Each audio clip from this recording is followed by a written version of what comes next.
Division chemistry वाले channel पर सभी प्यारे विद्यार्थियों को, जितने भी हमारे स्टूडेंट्स हैं, सभी प्यारे विद्यार्थियों को प्यारा प्यारा सा good morning, good afternoon, good evening लाल। ध्यान रखिएगा, माइंड को कॉन्सनट्रेट करके पेपर कलम लेके बैठ जाइए। जो भी हमारे नए स्टूडेंट जो चैनल से पहली बार जुड़े हैं, चैनल को सब्सक्राइब लाइक एंड शेयर करना मत भूलिएगा। और दो दृष्टि जितने भी हैं उन तक चैनल को शेयर जरूर कीजिएगा। और मैं प्रयास ये करता हूँ कि आपके अंदर जो केमिस्ट्री से रिलेटेड वीकनेस है मैं उसको दूर कर सकूँ। लेकिन कंटिन्यूस से आप पे क्लासेस लेते रहिए। और चैनल को अगर आज यदि आप अब तक सब्सक्राइब नहीं किए, चैनल को सब्सक्राइब जरूर कीजिएगा। सब्सक्राइब करने के साथ साथ लाइक ज़रूर कीजिएगा यदि आपको लेक्चर समझ में आता है तो यहाँ पर हम लोग कंटिन्यूस सब लोग हाइड्राइड के बारे में पढ़ रहे थे। किसके बारे में पढ़ रहे थे? हाइड्राइड के बारे में पढ़ रहे थे। लेक्चर्स आप लोग देखे थे, कुछ समझ में आया था, वहाँ पर थोड़ा बहुत समझ में आया होगा, है ना। जब हम लोग इसकी हाइड्राइड की बात करते हैं तो ये चीज़ हम लोग का कन्फर्मेशन से हाइड्राइड कितने टाइप्स के होते हैं? 3 टाइप्स के। तो वही बात मीन से हाइड्राइड 3 टाइप्स होते हैं। सबसे पहला आपका आयनिक हाइड्राइड, सेकंड होता है और थर्ड जो होता है मेटालिक हाइड्राइड। ये चीज़ क्लियर। एक बात थोड़ा रफली यहाँ पर हम लोग कोटेशन फॉर्म में एक इमेज अपने माइंड में बनाते हैं, मतलब माइंड में एक इमेज। और दूसरी बात ये होना भी चाहिए कि किसी टॉपिक को यदि हम पढ़ रहे हैं तो उसके बारे में पहले अपने एक माइंड में बना लेना चाहिए, तब वो टॉपिक समझ में ज़्यादा अच्छा आता है। तो यहाँ पर आप लोग अपने माइंड में एक इमेज बना लीजिए कि हमारी जो पेरियोडिक टेबल है, जब हम पेरियोडिक टेबल्स की बात करते हैं तो केमिकल बॉन्डिंग कितने टाइप्स की होती है? 3 टाइप्स की। और जो केमिकल बॉन्डिंग होती है 3 टाइप्स होती है, जिसमें से हमने देखा कि जो हमारे एलिमेंट्स की संख्या है वो मेटालिक के नेचर के ज़्यादा है। मेटालिक नेचर के वो जो होते हैं ज़्यादा हैं। लेकिन एक चीज़ हमने यहाँ पर नोटिस किया कि जो एस ब्लॉक वाले एलिमेंट्स होते हैं वो क्या होते हैं? वो आयनिक कंपाउंड बनाते हैं। बट जो पी ब्लॉक्स वाले होते हैं ये क्या होते हैं? ये आपके कोवैलेंट बनाते हैं। कोवैलेंट भी बना सकते हैं। मतलब कि जो मेटल में होता है, मेटल में नेचर्स पाया जाता है सबसे ज़्यादा क्या? नॉन मेटालिक करेक्टर्स मीन से एक प्रकार से कह सकते हैं इलेक्ट्रोवायलेंट कंपाउंड बना रहा है। लेकिन हमने यहाँ पर एक चीज़ ध्यान दिया कि जो एस ब्लॉक वाले थे आयनिक दे रहे थे, लेकिन पी ब्लॉक के अधिकांश एलिमेंट्स, है ना, ये आपके कौन से हाइड्राइड बना रहे हैं? कोवैलेंट, मतलब सहसंयोजक हाइड्राइड बना रहे हैं। अच्छा, दूसरी बात ये भी एक चीज़ ध्यान रखिएगा कि इसमें जो एस ब्लॉक के 2 एलिमेंट्स एक्सेप्शन में थे, है ना। 2 एलिमेंट्स क्या थे एक्सेप्शन में? आपका एक बेरिलियम था, दूसरा मैग्नीशियम। मतलब कि आप इसका जब बनाएंगे तो क्या बनेगा? बेरिलियम और क्या जाएगा? H2। और दूसरा क्या था? MgH2। तो beryllium hydride and magnesium hydride. ये चीज़ कंफर्म हो गया ना। मतलब एस ब्लॉक के, जब एस ब्लॉक के 2 एलिमेंट्स ऐसे हैं जो एक्सेप्शन हैं, मतलब ये आयनिक हाइड्राइड नहीं बनाते, ये कोवैलेंट हाइड्राइड बनाते हैं। कौन से बनाते हैं? Covalent hydride. अच्छा, दूसरी बात यहाँ पर मैं और कहना चाहूँगा कि जो लास्ट आपका हाइड्राइड होता है जिसको आप लोग क्या बोलते हैं? Metallic hydride. जो मेटालिक हाइड्राइड होते हैं ये डी एंड एफ के बनाते हैं, डी एंड एफ के। तो आपके माइंड में एक इमेज बन गया क्या कि जो एस ब्लॉक वाले थे वो आयनिक हाइड्राइड, पी ब्लॉक्स के थे कोवैलेंट हाइड्राइड, डी एंड जो एफ ब्लॉक के थे वो आपके मेटालिक हाइड्राइड बनाते हैं। क्लियर। और तीसरी बात ये जो मेटालिक के हाइड्राइड होते हैं इसमें से 7वें 8वें 9वें ग्रुप के जो एलिमेंट्स होते हैं ये इस टाइप के हाइड्राइड नहीं बनाते। इस चीज़ को अपने माइंड में कंठस्थ कर लीजिएगा। मतलब इसमें 7वें, आपने जब पेरियोडिक टेबल आपके माइंड में सेट होगी, जहाँ तक मुझे उम्मीद है, तो आपने वहाँ पर नोटिस किया होगा कि जो एलिमेंट्स होते हैं, मतलब जो ग्रुप्स नंबर होते हैं, उस ग्रुप्स में आपके कौन कौन से जाएंगे? 7वें 8वें 9वें ग्रुप्स के एलिमेंट्स जो होते हैं इस टाइप के हाइड्राइड नहीं बनाते, बाकी सभी बनाते हैं। क्लियर। लेकिन हाँ, छठे ग्रुप का जो होता है उसमें एक क्रोमियम, छठे ग्रुप में देखो कौन सा एलिमेंट्स है? क्रोमियम। तो क्रोमियम बोले तो क्रोमियम हाइड्राइड, है ना, ये आपका कंप्लीट करेगा, बनाएगा। तो फॉर्मूला क्या बनेगा? CrH2 करके, क्योंकि डाई हाइड्राइड है। तो एक चीज़ हमने सीखा। अच्छा, दूसरी बात ये भी, तो ये सारे पॉइंट्स आपके माइंड में सेट हो गया कि जो ionic hydride, covalent hydride and metallic hydride. Ionic hydride की बात करेंगे तो आपके माइंड में तुरंत आना चाहिए एस ब्लॉक। क्लियर। जब हम जब उसकी किसकी बात करेंगे? कोवैलेंट हाइड्राइड की बात करेंगे, आपके माइंड में एक बात आनी चाहिए, कौन सा ब्लॉक आना चाहिए? P block. जब हम बात करते हैं किसकी? मेटालिक हाइड्राइड के, तो आपके माइंड में तुरंत एक इमेज बनना चाहिए, कौन सा? डी एंड एफ 7वें 8वें 9वें ग्रुप के एलिमेंट्स को छोड़कर, क्योंकि ये इस टाइप के हाइड्राइड नहीं बनाते हैं, है ना, कंफर्म हो गया। और जो छठे ग्रुप्स का जो एलिमेंट्स होता है क्रोमियम, वो आपका हाइड्राइड बनाता है। ये सारे पॉइंट्स आपको समझ में आ गए। अब चलिए हम लोग देखते हैं यहाँ पर जो ये कोवैलेंट हाइड्राइड, आप लोग बताइएगा, यदि आप लोग कहोगे तो इसकी एक मास्टर वीडियो मैं आपको दे दूँगा। आप लोग कहोगे तब दूंगा। यदि आप लोगों की इच्छा होगी तो एक मास्टर वीडियो बना दूंगा। तो मास्टर वीडियो का मतलब ये हुआ कि कोवैलेंट मतलब means ionic hydride, covalent hydride and metallic hydride, इन सभी का मास्टर वीडियो का मतलब कम से कम इसमें जो 1.5 घंटे के आसपास होगी, 1.5 घंटे में एक ही वीडियो में सब कुछ बता देंगे आप। मीन्स अब तक जो लोग नहीं पढ़े होंगे तो उनके लिए भी प्लस पॉइंट हो जाएगा, है ना, मतलब कि उनका A to Z सब रिवीजन हो जाएगा। तो ये आप लोगों के रिक्वायरमेंट के अकॉर्डिंग मैं करना चाहूँगा। क्या आप लोग इच्छुक हो इस चीज़ के लिए कि जितना भी हम लोग टॉपिक पढ़ें उस टॉपिक को हम लोग क्या करेंगे, उसकी एक मास्टर वीडियो में हमको मिल जाए। उस मास्टर मतलब कि मास्टर वीडियो मैंने हमारी माइंड में एक क्वेश्चंस क्यों आया ऐसा, मैंने इसलिए ऐसा सोचा क्योंकि आप टॉपिक वाइज सारे लेक्चर देखते जा रहे हो तो रिवीजन करने के लिए भी कुछ चाहिए। तो रिवीजन करने के लिए या तो दोबारा आप लेक्चर देखिए या तो एक ही वीडियो में सारी चीज़ देख लीजिए आप। तो उसको हम एक ही वीडियो में, जैसे 4 लेक्चर बन गया तो चारों लेक्चर के मेन पॉइंट्स को हम एक मास्टर वीडियो में दे देंगे। तो मास्टर वीडियो एक बार देख लेंगे तो एक रिवीजन हो जाएगा आपका, है ना। और फिर जल्द से जल्द मैं प्रयास करूँगा लाइव क्लासेज की ओर बढ़ूँगा। लाइव क्लासेज जल्दी जब से स्टार्ट हो जाएगी, कंटिन्यूस हम लोग की चलेगी। तो लाइव क्लासेज में हर चैप्टर के लास्ट में क्वेश्चन कैसे बनते हैं हम लोग उसके क्वेश्चन, क्योंकि इतने लोग पढ़ रहे हो तो जहाँ तक मुझे उम्मीद है सभी का सपना होगा नीट का, IIT का, है ना, UPSC का, UPSSC का, सभी का टारगेट अलग अलग है। तो उसके अकॉर्डिंग मैं क्वेश्चंस वहाँ पर लास्ट में कराता रहूँगा आपको, है ना। ये आपके लिए प्लस पॉइंट रहेगा सभी के लिए। तो यहाँ पर चलिए हम लोग ध्यान देते हैं कौन सी हेडिंग पड़ेगी आपकी, मेटालिक हाइड्राइड, मेटालिक हाइड्राइड कि कोवैलेंट हाइड्राइड, कोवैलेंट हाइड्राइड। मतलब यहाँ पर आपको हमने तीनों तरीके से मीन डिफिनीशन क्या है, तीनों का इमेज माइंड में क्या है, वो सारी चीज़ मैंने आपको समझा दिया। क्लियर। अब बात करते हैं कौन से, कोवैलेंट हाइड्राइड। तो जो कोवैलेंट हाइड्राइड होते हैं, कोवैलेंट हाइड्राइड। अच्छा हाइड्राइड जो होता है भैया, तो जो हाइड्राइड तो कई टाइप्स के बनाते हैं, नाइट्रोजन फैमिली भी तो हाइड्राइड बनाता है। मैंने उस दिन बताया था कि हाइड्राइड ये भी बनाता है ना। यहाँ पर है एक एग्जांपल दे सकते हैं क्या, non metallic plus di hydrogen, तो कि शॉर्ट फॉर्म में कोवैलेंट हाइड्राइड बनाएगा। और वहाँ एस ब्लॉक में क्या करते थे, मेटल के साथ बनता था। एस ब्लॉक में जो था वो मेटल्स प्लस H2, ये शॉर्ट फॉर्म में आयनिक हाइड्राइड था। वहाँ पर फॉर्मूला ये बनाया था। तो यहाँ पर फॉर्मूला क्या बन रहा है आपका, नॉन मेटल प्लस H2, ये शॉर्ट फॉर्म में हाइड्राइड। कौन सा हाइड्राइड, कोवैलेंट हाइड्राइड। तो हमारे माइंड में देखो एक क्वेश्चन आया क्या, हम जब इस ब्लॉक में थे तो वहाँ पर फॉर्मूला बनाया था मेटल प्लस, और यहाँ जब P ब्लॉक में आए तो क्या फॉर्मूला बना, आगे बात समझ ना, मतलब ये आधार यहाँ पर, मतलब जब इस ब्लॉक में ये जो बेचारा H2 है, ये कौन सा कंपाउंड है, ये जो H2 कंपाउंड्स है, ये H2 कंपाउंड क्या करता है, इस ब्लॉक में जाएगा तो मेटल के साथ, और ये P ब्लॉक में आएगा तो यहाँ पर इसी टाइप में डिफिनीशन चेंज हो जाएगी। यहाँ पर ये चीज़ समझ में आ गई सभी लोगों को। तो ये सारे पॉइंट्स क्लियर हो गए। अब चलिए हम लोग स्टार्ट करते हैं। जैसे ही कि आपका बेरिलियम हाइड्राइड, मैग्नीशियम हाइड्राइड तो दिया ही गया है, क्लियर। अब इसमें कोई अगला कंपाउंड बताएंगे आप लोग, कुछ अगला कंपाउंड्स आप लोग बताएंगे, कुछ और एग्जांपल्स बताइए, P ब्लॉक से कुछ नॉन मेटल के साथ जोड़ के बताइए। दे सकते हो, जैसे 2H2 प्लस O2, तो क्या बनेगा प्रोडक्ट, 2H2 बन जाएगा। तो क्या लिखेंगे यहाँ पर, 2H2। क्लियर।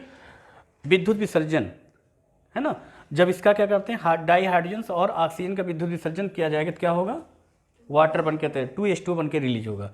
पहला ये हो गया। दूसरा क्या हो जाएगा, दूसरा कोई बताइए,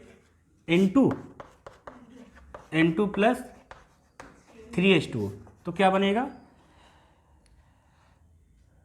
क्या देखो ये बन के तैयार होगा, 2NH3,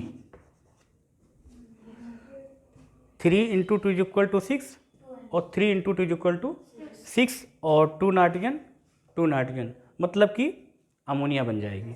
अच्छा ये प्रेजेंटेशन केल्विन कितना देंगे, 673 केल्विन पर, और एटमॉस्फेयर क्या होगा, कितने ATM में, 200 ATM में।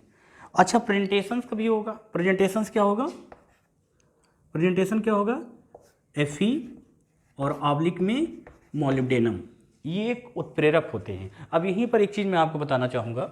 अभी मैंने दो उत्प्रेरक के नाम बताए, Fe और MO।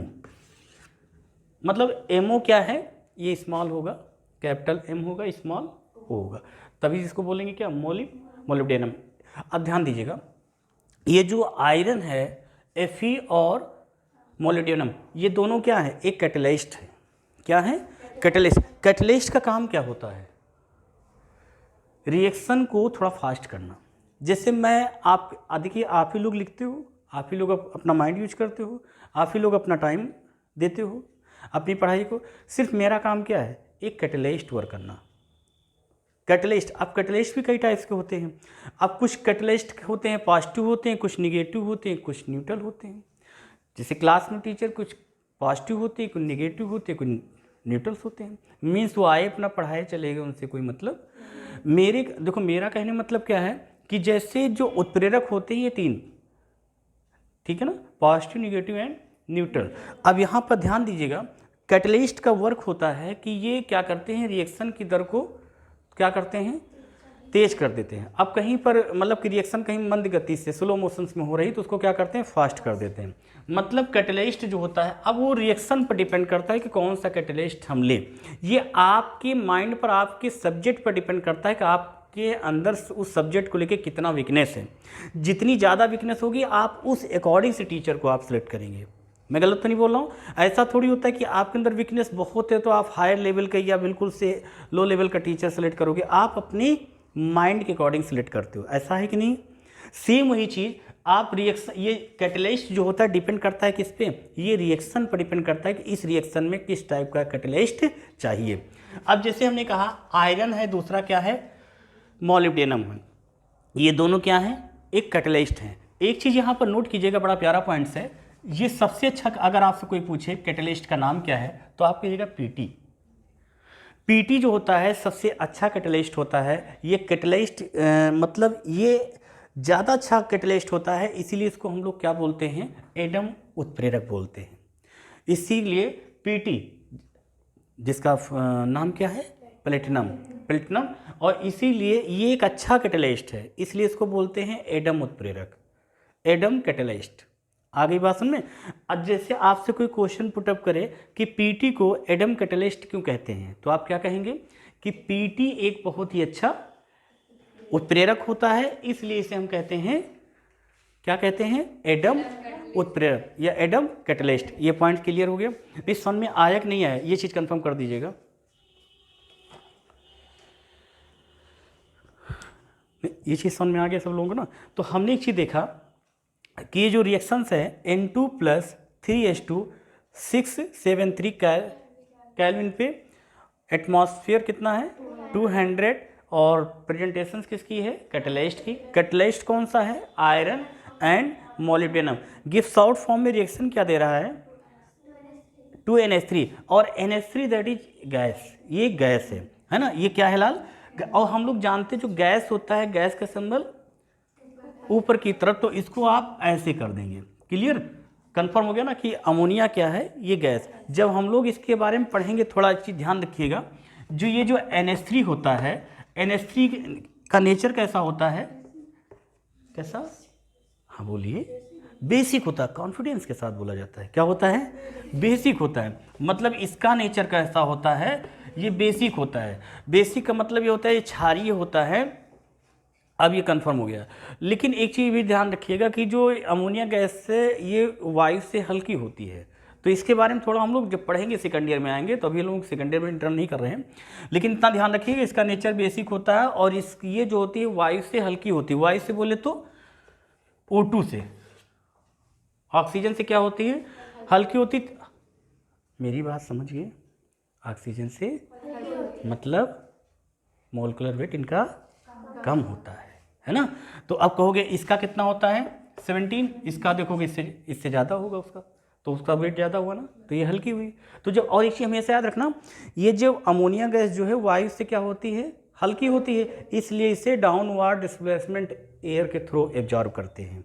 किस मेथड से, डाउनवार्ड डिस्प्लेसमेंट एयर के थ्रू एब्जॉर्ब करते हैं। मतलब हिंदी में बोलेंगे वायु के अधोमुखी विस्थापन विधि द्वारा इस अमोनिया गैस को एब्जॉर्ब किया जाता है। कोई पूछेगा क्यों करते हैं, तो आप क्या कहोगे, क्योंकि ये वायु से हल्की होती है, इसलिए इस गैस को वायु के अधोमुखी विस्थापन विधि द्वारा एकत्रित। कोई कहेगा हम समझे नहीं, जरा बताओ, तो कहोगे एक दो टेस्ट ट्यूब है, इसमें अमोनिया गैस बना लिया हमने, तो इसमें ये जो दूसरी टेस्ट ट्यूब है जो है ना, तो इसको क्या करेंगे, इसके कांटेक्ट में ले जाएंगे, इसका आधा मुख क्या करेंगे, ढक देंगे। तो जब पूरा ढक देंगे तो गैस कहाँ निकलेगी, तो जब क्या करेंगे, इसको आधा मुख क्या है, इसको ढक देंगे तो थोड़ी थोड़ी गैस इसमें जाएगी। तो अधोमुखी मतलब टेस्ट ट्यूब का आधा मुख क्या करेंगे, ढक देंगे, ढकने के बाद फिर इसमें गैस दूसरी वाली टेस्ट ट्यूब में जाती रहेगी। तो इस विधि से क्या करेंगे, अमोनिया गैस को दूसरी टेस्ट ट्यूब में एकत्रित कर लेंगे। तो इसको केमिस्ट्री की लैंग्वेज में कहा जाता है क्या, डाउनवर्ड डिस्प्लेसमेंट, या मतलब कि वायु के अधोमुखी विस्थापन विधि द्वारा। कोई कहेगा वायु के क्यों, कह देना कि वायु से ये हल्की होती है। कंफर्म हो गया ना, नई भाषण में आया समझ में, क्लियर। तो अब हम लोग चलते हैं, मतलब एक चीज़ हमने सीख लिया, तो इनके प्रेजेंटेशंस में रिएक्शंस के, तो ये अमोनिया गैस बन के तैयार हो गई, जो कि हम जानते हैं कि जब कैटलिस्ट की बात आई तो हम इस कैटलिस्ट को नहीं भूल सकते हैं। मतलब जब कैटलिस्ट की बात की, जैसे एसिड की जब बात की जाए तो हम सल्फ्यूरिक एसिड को नहीं भूल सकते हैं। क्यों, क्योंकि सल्फ्यूरिक एसिड एक स्ट्रॉन्ग एसिड होता है, सबसे ज़बरदस्त एसिड होता है, इसीलिए उसको बोलते हैं क्या, रसायनों का सम्राट, या बोलते हैं आयल ऑफ विट्रायल, या बोलते हैं इसी को हिंदी में कसीस का तेल। कंफर्म, मतलब जैसे एसिडों की, जब एसिड की बात आती है तो हम लोग सल्फ्यूरिक एसिड का जरूर जिक्र करते हैं, स्ट्रॉन्ग एसिड की होता है ये। कंफर्म हो गया ना। ऐसे ही जब कैटलिस्ट की बात आती है तो पीटी का भी जिक्र करना स्वाभाविक सी बात है, क्लियर, क्योंकि पीटी एक बहुत ही अच्छा उत्प्रेरक होता है, इसीलिए इसको एक अदर नेम से बोला गया, क्या, एडम कैटलिस्ट में से एक अच्छा उत्प्रेरक होता है, इसलिए इसको ये नाम दिया गया। कंफर्म हो गया ना। चलिए अच्छा, अब हम लोग चलते हैं अगले पॉइंट्स की तरफ। तो यहाँ पर आप देख रहे हैं ना कि कोवैलेंट हाइड्राइड के अकॉर्डिंग, कोवैलेंट, अच्छा कोवैलेंट हाइड्राइड का मतलब समझते हो क्या होता है, कोवैलेंट हाइड्राइड का मतलब क्या होता है, कोवैलेंट हाइड्राइड का मतलब होता है केटाइंस एंड एनायन का खेल आपस में नहीं हो रहा होगा वहाँ पर खेल किसका हो रहा होगा, single bond, double bond and triple bond, इनमें से किसी एक या दो का हो सकता है। मतलब यहाँ पर जो कंपाउंड्स मिलकर बने होंगे केटाइंस एंड एनायन से मिलकर नहीं बने। देखिए एक चीज़ याद रखिएगा, हम किसी भी टॉपिक को समझने का प्रयास करते हैं, लेकिन अगर कहीं दिक्कतें वहाँ आना स्टार्ट होती हैं जहाँ पर हमारे माइंड में उससे रिलेटेड इमेज नहीं बना होता है। किसी टॉपिक में आप जब पढ़ते हो तो कम से कम उसकी 20 से 25 या मिनिमम 10 लाइन तो होती ही है, आप लेकिन पढ़ते रहते हो, लेकिन उस 10 लाइन में कोई एक ही पॉइंट होता है जो उस 10 लाइन उसी एक शब्द पे डिपेंड होता है। आप उस शब्द को पकड़ लो, उस शब्द कौन सा है जिस पर ये 10 लाइन की डेफिनेशन बनी हुई है। अब जैसे हमने कहा कोवैलेंट हाइड्राइड, तो आपके माइंड में बात आनी चाहिए कोवैलेंट हाइड्राइड, को मतलब सह मीन साझा। यहाँ पर ऐसे हाइड्राइड होंगे जो आपस में साझा कर रहे होंगे, ना कि केटायन एंड एनायन के थ्रू आपस में जुड़े होंगे। आ गई बात समझ में। जैसे एग्जाम्पल की कोई कहे कि हम तो नहीं मानते हैं, तो उस साइंस का मतलब है प्रूफ। तो यहाँ पर इस H2O को आप ले लीजिए, क्लियर। इस H2O को क्या करोगे, जब इसका स्ट्रक्चर बनाओगे तो एक ऑक्सीजन, ये देखो ये बनाएगा एक प्रकार, क्लियर। नई बात समझ आई भाई।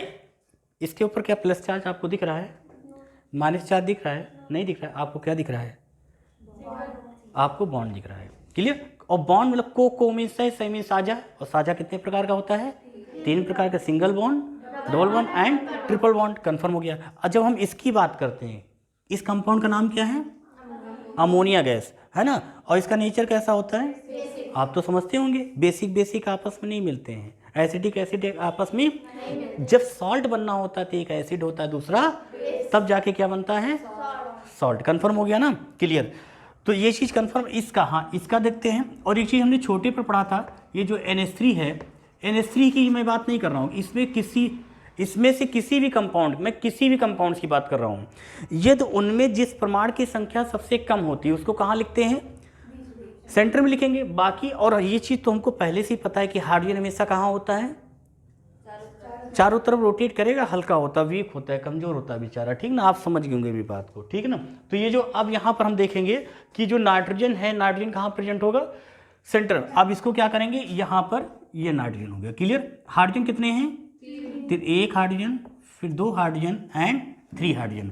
अब यहाँ पर और हमको एक चीज़ ये भी पता है, छोटे पर पढ़े थे हम लोग कंटिन्यूअस क्या, कि हाइड्रोजन हमेशा सिंगल बॉन्ड, लेकिन अपने नेचर को ये चेंज कर लेता है, अपने नेचर को ये, और नेचर को जब चेंज करता है मतलब 2 टाइप्स इसका नेचर होता है, मीन्स प्लस एंड माइनस। क्यों होता है, इस क्वेश्चन का आंसर आप लोगों को मिल चुका है ना, कंफर्म। तो यहाँ पर हमने देखा ये जो नाइट्रोजन है, नाइट्रोजन क्या करेगा, इसका एटॉमिक नंबर नाइट्रोजन कितना होता है 7। तो इम्प्लाइज दैट फॉर्म में हम यहाँ पर ये चीज़ कंफर्मेशन करना चाहेंगे कि जो नाइट्रोजन होता है, नाइट्रोजन के आउटर मोस्ट सेल में मैक्सिमम इलेक्ट्रॉन्स नंबर कितने होते हैं 5। कितने होते हैं 5। अब कैसे, अब आपके माइंड में क्वेश्चन आया, आप सोचने लगे कैसे क्या होगा, आपके माइंड में पीरियोडिक टेबल सेट है, क्लियर।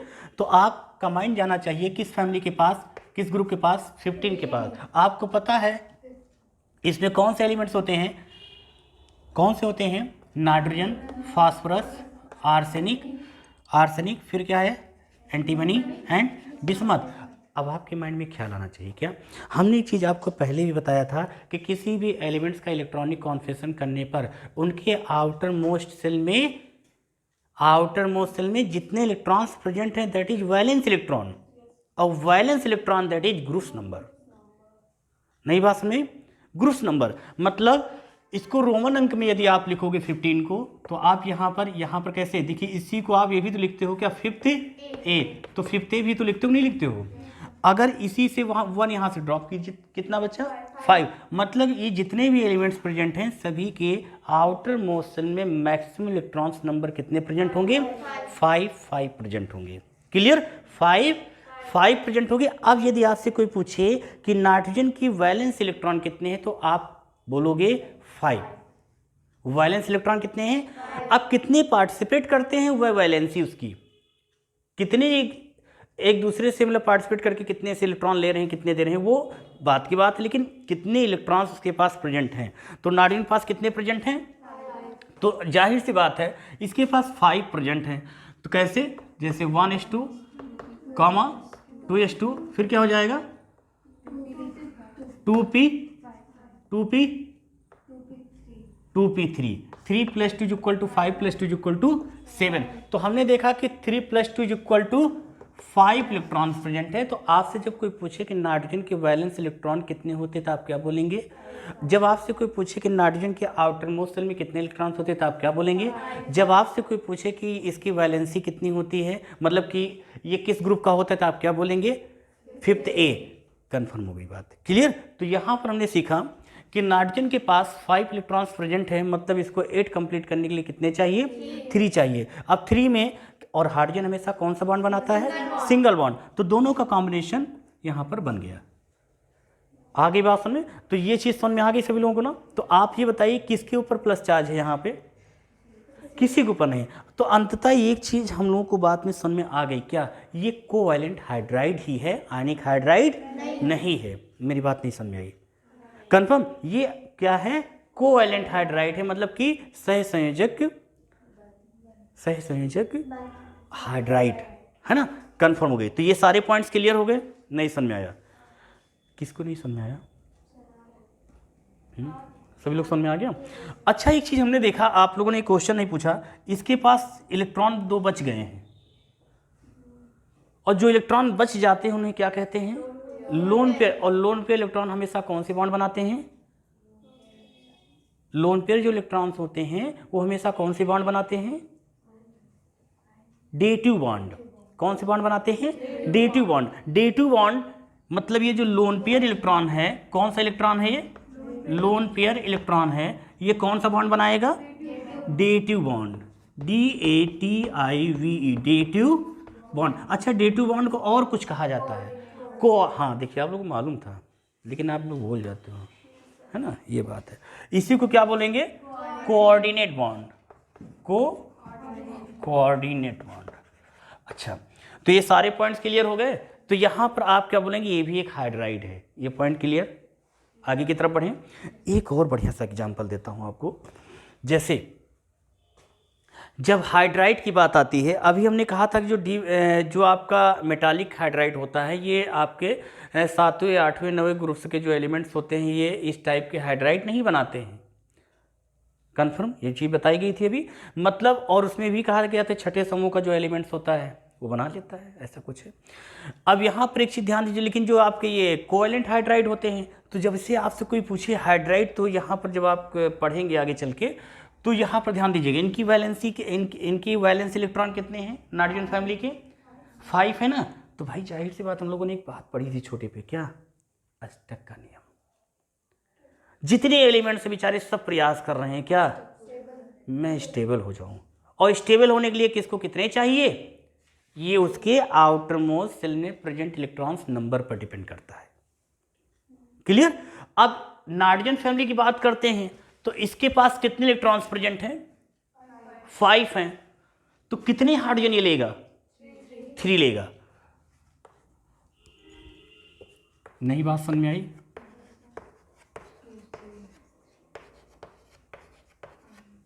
कितने हाइड्राइड बन गए? नहीं बात समझ में आई? कंफर्म हो गई ना? तो यहां पर देखिए फॉस्फीन भी है, अमोनिया भी है, अर्सिन, ये सब क्या एक हाइड्राइड ही तो हैं। आप सभी के H3 क्या करते जाएंगे? ऐड करते जाएंगे। दैट इज एक हाइड्राइड है। मेरी बात नहीं समझ में आई? कंफर्म हुआ कि नहीं हुआ? क्लियर? आगे की तरफ बढ़ें। तो ये पॉइंट यहाँ पर सारे पॉइंट्स आप लोग समझ में आ गए कि नहीं आ गए? कंफर्म। अच्छा, जब बात करते हैं इसकी, तो हम उसको कैसे बोल सकते हैं? किसको? हाइड्रोजन को कैसे बोल सकते हैं? नॉन मेटल होगा, मेटल नॉन मेटल है वो। पी ब्लॉस का वो सबसे स्ट्रांग है वो, है ना। मतलब पी ब्लॉस से किस ग्रुप में होता है? मतलब जब हम नॉन मेटल की बात करेंगे तो हाइड्रोजन को भूल, जब हम एसिड की बात करेंगे सल्फ्यूरिक एसिड को भूल, जब हम क्षार की बात करेंगे तो सोडियम हाइड्रोक्साइड को भूल नहीं सकते हैं।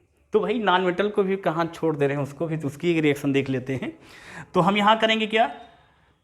2H प्लस क्या जाएगा? Cl2। तो गिब्स आउट फॉर्म में क्या बन जाएगा? 2HCl बन गया। क्या बन गया? 2HCl। 2HCl that is hydrochloric acid, मतलब कि म्यूरियाटिक एसिड। क्या बोलेंगे? म्यूरियाटिक एसिड या हाइड्रोक्लोरिक एसिड, आप ऐसे बोल सकते हो। हाइड्रोक्लोरिक एसिड कोई जरूरत नहीं है। क्लियर? अब चाहिए चीज, मैं ठंडी भी हो रही है, बोलने का मन भी नहीं कर रहा होगा ना। आप लोग इतनी मेहनत करते हो, पढ़ने आते हो, बहुत इसके लिए थैंक्स। नहीं, लोग देखो ठंड में बैठे होंगे घरों पे, आप इस ठंडी में इतनी मेहनत कर रहे हो, इसके लिए थैंक्स। ऐसे मेहनत कर। हाँ, नहीं अब यहाँ पर हेरिडिटी वाली प्रॉब्लम है। तो हमारी हेरिडिटी में अनुवांशिक लक्षण से बन चुका है। आप लोगों को मैं बनाने का प्रयास कर रहा हूँ, आप लोग उस पर खरे उतरने का प्रयास कर रहे हैं, इसके लिए थैंक्स। ठीक है ना? चलिए आगे की तरफ बढ़ते हैं। तो हमने यहाँ पर देखा कि जब हाइड्रोजन जो है किससे रिएक्शन कर रहा है? क्लोरीन से गिब्स आउट फॉर्म में क्या बन रहा है? 2HCl। लेकिन ये रिएक्शन ऐसे नहीं होने वाली है। मतलब जैसे आप लोग पढ़ते हो तो ऐसे थोड़ी पढ़ने वाले हो। मेरी बात को समझ गए होंगे। मतलब कुछ ऐसे स्टूडेंट्स होते हैं जो घर पर बिना कहीं नहीं पढ़ते हैं। रेयर केस में होंगे जिन पे घर पर उनके गार्जियन बोलते भैया पढ़ लो, पास हो जाओ। मैं गलत तो नहीं बोल रहा हूँ?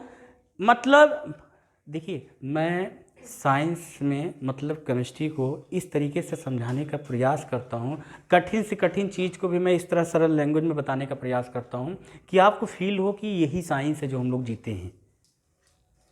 तो मतलब क्या है, जैसे कि हर स्टूडेंट्स को क्या है, घर पर जो है गार्जियन, समझ गए ना, सभी के गार्जियन अलग अलग, कैटेलिस्ट भी अलग अलग, कोई किसी के गार्जियन एसिडिक, किसी के बेसिक, किसी के गार्जियन न्यूट्रल। पढ़ोगे तो ठीक, नहीं तो कोई मतलब नहीं।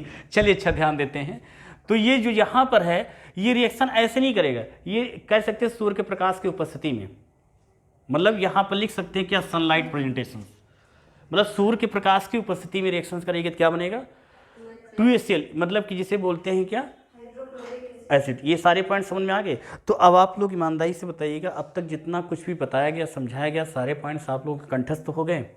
कहीं से यदि किसी को कोई प्रॉब्लम हो, कहीं से कुछ पूछना हो, तो बेचक बेधड़क होकर आप पूछ सकते हैं। सभी लोग समझ में आ गया? क्लियर? तो हम लोग इसमें हाइड्राइड के, अच्छा इसमें जब बात करते हैं, नेक्स्ट टॉपिक की तरफ बढ़ते हैं, कौन सा? मेटालिक, तो मेटालिक में नॉर्मली वही चीज़ है, 7वें 8वें ग्रुप्स के जो होते हैं, 9वें ग्रुप्स के जो होते हैं, ये एलिमेंट्स जो होते हैं हाइड्राइड इस टाइप के नहीं बनाते हैं। 6ठे ग्रुप्स का जो होता है क्रोमियम वो बनाते हैं। बाकी मतलब कि ये चीज़ समझ में आ गई ना, उच्च दाब पर ये जो है हाइड्राइड बनाते हैं। डी और एफ ब्लॉक, मतलब डी एंड एफ ब्लॉक के अधिकांश एलिमेंट जो है ये कौन से मेटालिक हाइड्राइड बनाते हैं, और किस कंडीशंस में, उच्च दाब पे, है ना, मतलब हाई प्रेशर पे। तो सारी बातें आप लोगों को समझ में आ गई कि नहीं आ गई? तो यहाँ पर आपके आयनिक हाइड्राइड कंप्लीट हो गया, कोवेलेंट हाइड्राइड कंप्लीट हो गया, मेटालिक हाइड्राइड भी आपको समझा दिए यहाँ पर। तो ये सारे पॉइंट्स आप लोग समझ में आ गए, क्लियर? इसका मैं प्रयास करूँगा किसी दिन इसकी मास्टर वीडियो बना के डाल दूंगा तीनों की, तीनों मतलब कि तीनों लेक्चर को, मतलब कि आयनिक, कोवेलेंट एंड मेटालिक, इन तीनों पॉइंट्स को हम लोग एक बार विधिवत समझ लेंगे। तो सब लोग बताइए सेटिस्फाइड? सभी लोग समझ में आ गया? बढ़िया समझ में आ गया? तो आप लोगों से कुछ क्वेश्चन मैं पूछ लूँ 2 मिनट। अपने ऑनलाइन स्टूडेंट्स से तो मैं पूछ नहीं सकता हूँ, ऑफलाइन वालों से पूछ सकता हूँ। तो कुछ क्वेश्चंस आप लोगों से मैं पूछ लूँ, तो चलिए, क्योंकि मुझे उम्मीद है आपके अंदर क्रीडेंस है, आप मना करने वाले स्टूडेंट्स नहीं हो, क्योंकि आपके अंदर क्रीडेंस है, क्योंकि आप पढ़ते हो, सभी लोग पढ़ते हैं, लेकिन आप का प्रयास कंटिन्यूस बढ़िया चल रहा है, ज़बरदस्त। चलिए अच्छा ध्यान देते हैं। तो यहीं पर केवल 2 ही क्वेश्चन पूछूंगा, ज़्यादा नहीं पूछूंगा, कॉमन तरीके से पूछूंगा, सभी लोग एक बताएंगे जिसको पता होगा। पर्सनली किसी एक से नहीं पूछूंगा, अब आप लोगों को थोड़ा चैन के साथ में। चलिए अच्छा, स्ट्रॉन्ग बेस कौन सा है? किसी एक स्ट्रॉन्ग बेस का नाम बताइए। NaOH, जबरदस्त, NaOH। हमने इसको LiOH को क्यों नहीं कहा? क्वेश्चन बनता है ना, हमने इसको बोल दिया, इसको क्यों नहीं कहा? क्योंकि ये इसके इस OH के साथ में जो सोडियम जुड़ा हुआ है ना, इसी पर डिपेंड करता है OH का बिहेवियर, मतलब ये एक्टिव ज़्यादा होता है। ये जैसे जब आपसे कोई पूछे कि एक्टिव मेटल्स, तो एक्टिव मेटल्स में आप किसका जिक्र करते हो? हाँ, सोडियम एंड पोटेशियम का जिक्र करते हो, ना कि लिथियम का करते हो, ना कि लिथियम का करते हो। जब लिथियम का नहीं करते तो भैया तो स्ट्रॉन्ग तो ही होगा ना, है ना? कंफर्म हो गई पॉइंट। अगला पॉइंट से एक और क्लियर, लास्ट क्वेश्चन है। ये जो सोडियम हाइड्रोक्साइड होता है, ये क्षार किस आयन की वजह से होता है? ये जो क्षार होता है ये किस आयन की वजह से होता है? किस आयन की वजह से होता है, और किसने बताया था ये बात? कोई हाँ सही, स्वांटी आर्यनियस ने बताया था। क्या बताया था? कि जिसमें हाइड्रोक्सिल आयन प्रेजेंट होगा, दैट इज क्षार होगा। तो सोडियम हाइड्रोक्साइड में क्या है? देखो इसमें OH प्रेजेंट है, तो इसमें कौन सा आयन प्रेजेंट है? Hydroxyl ion. तो हाइड्रोक्सिल आयन की वजह से ये आपका बेस होगा। और किसने बताया था ये बात? स्वांटी आर्यनियस, एक साइंटिस्ट थे, उन्होंने बता के चले गए थे बेचारे। आगे बात सुनिए, मैं गलत तो नहीं कर रहा हूँ। तो ये सारे पॉइंट्स, 1-2 क्वेश्चन और पूछ लूँ, आप लोग भी कुछ पूछ लो। आप लोग ये क्वेश्चन पूछिए, फिर मैं पूछता हूँ आपसे। चलिए अच्छा, एक क्वेश्चन लास्ट पूछता हूँ, उसके बाद फिर एंड करता हूँ लेक्चर को यहीं पे। अब तक ये कोवेलेंट एंड आयनिक हाइड्राइड में डिफरेंस क्या है? करंट लेक्चर से क्वेश्चन निकल के आया कि आयनिक हाइड्राइड एंड कोवेलेंट हाइड्राइड में डिफरेंस क्या है? ये किस ब्लॉक के एलिमेंट्स बनाते हैं? हाँ, छोड़कर क्यों? ऐसा क्यों? बेरिलियम मैग्नीशियम को हमने क्यों छोड़ दिया भाई? Covalent hydride, that is correct answer सभी लोगों का, जबरदस्त। ठीक है ना? तो ध्यान रखिएगा कि ऑनलाइन जितने भी स्टूडेंट जुड़े होंगे चैनल से, सभी प्यारे से विद्यार्थियों को प्यारा प्यारा सा गुड मॉर्निंग, गुड आफ्टरनून। मैं फिर बोल रहा हूँ, लेकिन एक चीज़ ध्यान रखिएगा, सीरियस होकर पढ़ाई कीजिए, माइंड को कॉन्सेंट्रेट करके पढ़ाई कीजिए। और यदि आपके अंदर केमिस्ट्री से रिलेटेड किसी भी प्रकार का कोई भी वीकनेस है तो मैं उसको दूर करने का प्रयास करूँगा। बट आप लोग भी कंटिन्यूअस साथ में चलते रहिए और ज़बरदस्त तैयारी करते रहिए। और UPSC या UPSSC के जो भी स्टूडेंट्स हैं या अदर जो भी कंपटीशन के PGT, TGT, LT या जी भी किसी भी कंपटीशन की प्रिपरेशन कर रहे हैं, यदि उनका साइंस पोर्शन, तो स्वाभाविक सी बात है, तो आप इस चैनल से जुड़ सकते हैं और कंटिन्यूअस क्लासेज लेते रहिए। Okay Lal, best of luck.